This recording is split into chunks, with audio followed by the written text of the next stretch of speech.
تو پھر ہمیں دیکھنا ہے کہ شرک کیا ہے. دیکھیے ایک تو شرک اصغر ہے، جیسے اللہ سبحانہ تعالیٰ کی ذات کے ساتھ، اللہ سبحانہ تعالیٰ کی عبادت کے ساتھ ہم نماز، روزہ، حج، زکوٰۃ، عبادت کے یہ ساری چیزیں جو ہم کرتے ہیں، اس میں کسی کو شرک شامل کیا جائے تو وہ تو الحمدللہ ثم الحمدللہ ہم نہیں کرتے. لیکن اس کا دوسرا مطلب اب جو شرک اصغر آتا ہے اس میں کیا ہے کہ آپ ریاکاری کرتے ہو تو یہ شرک ہے. اللہ اکبر.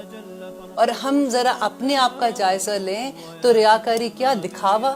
اور ہماری تو پوری زندگیاں دکھاوے کے اوپر آ گئی. آپ اپنا جینا مرنا، اپنی شادیاں دیکھ لیجئے، اپنی غمیاں دیکھ لیجئے، اپنے پارٹیز دیکھ لیجئے، آپ اپنے پرسز دیکھ لیجئے، آپ اپنے شوز دیکھ لیجئے، آپ اپنی گلاسز دیکھ لیجئے. ہر چیز میں آپ کو دکھاوا نظر آئے گا. اب ہم یہ تو نہیں کہہ سکتے نا کہ جی ہمیں کیوں کہ لوئی وٹان کے شوز جو ہیں بہت کمفی ہیں، دیٹس وائی میں یہ شوز لے رہی ہوں. اب دکھاوا کس کو کرنا ہے؟ تو یہ دیکھیے کتنی بڑی بات ہے. اگر ہم پرس لیتے ہیں، اگر ہم شنیل کا پرس پکڑا ہوا ہے کیونکہ اس کا لیدر بہت اچھا ہے اس لیے مجھے پسند ہے، اگر میں ڈیزائنرز کے اتنے ایکسپینسو کپڑے لے رہی ہوں تو مجھے یہ ہے کہ بیکاز وہ کپڑے بڑے کمفرٹیبل ہیں. ہمیں یہ دیکھنا پڑے گا کہ یہ چیز اللہ سبحانہ تعالیٰ نے اتنی بڑی بات ہو گئی کہ یہ شرک اصغر میں آتا ہے. اس سے الحمدللہ ہم اسلام کے دائرے سے نہیں نکلیں گے، ہم اسلام کے اندر رہیں گے، لیکن یہ گناہ کبیرہ میں آ جاتا ہے. اور گناہ کبیرہ جو کرتا ہے اس کی سزا کیا ہے؟ اس کی سزا دوزخ ہے.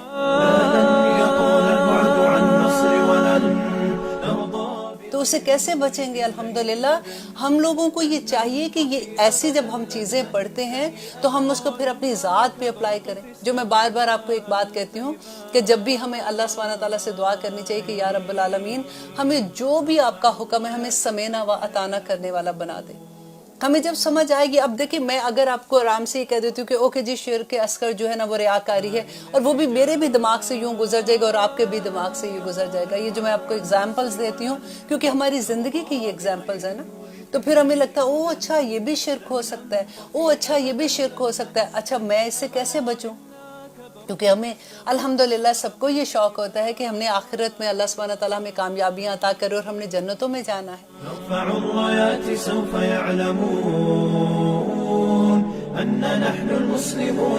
تو پھر ہم ان چیزوں کو تبھی دور کریں گے نا جب ہمیں پتہ چلے گا.